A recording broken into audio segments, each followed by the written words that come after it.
దేవునామానికి స్తోత్రం కలుగునుగాక. అందరూ బాగున్నారా? నేను కూడా బాగానే ఉన్నానండి. మరి అత్యంత దేవుని కృపను బట్టి మనము నూతన సంవత్సరానికి ప్రవేశించడానికి సిద్ధంగా ఉన్నాం. ఇక కొన్ని గంటల్లోనే మనం నూతన సంవత్సరంలో ప్రవేశించబోతా ఉన్నాం. అందుకని మీకు అడ్వాన్స్గా నూతన సంవత్సర శుభాకాంక్షలు. సరే, సంవత్సరాలు వచ్చేస్తున్నాయి. 2025 వెళ్ళిపోతుంది, 26 వచ్చేస్తుంది. దీనింట్లో మర్మం ఏంటి? దీని ద్వారా మనము ఏం నేర్చుకుంటున్నాం? ఒక సంవత్సరం గతిస్తుంది అని అంటే నీ ఆయుష్లో ఒక సంవత్సరం తగ్గింది అని లెక్క.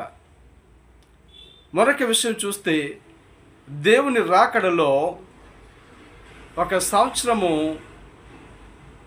తగ్గింది అని లెక్క.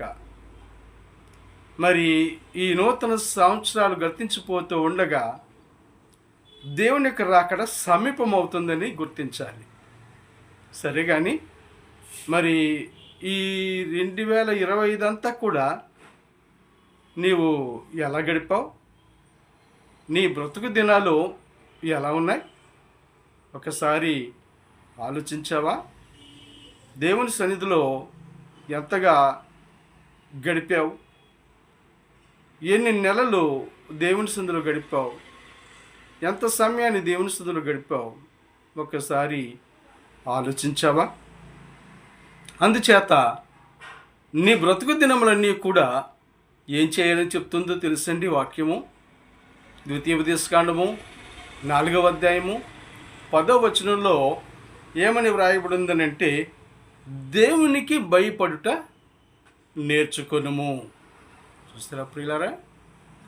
మన బ్రతుకు దినములన్నిటా కూడా దేవునికి భయపడి నేర్చుకోవాలి అని దేవుని వాక్యం చెప్తోంది. మరి నీవు దేనికి భయపడ్డావు? ఆలోచించాలి కదండి.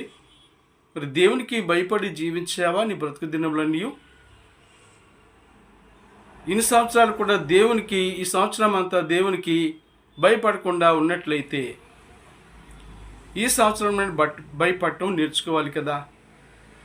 ఈ సంవత్సరం నేను దేవునికి భయపడతాను ప్రభు అని దేవుని సన్నిధిలో ప్రార్థించి నూతన సంవత్సరంలో మనం ప్రవేశించాలి.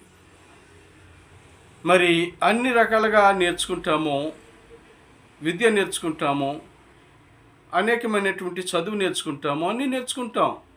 కానీ భక్తి నేర్చుకోలేము. భక్తి నేర్చుకోవాలి అని దేవుడు తెలియచేస్తూ ఉంటున్నాడు.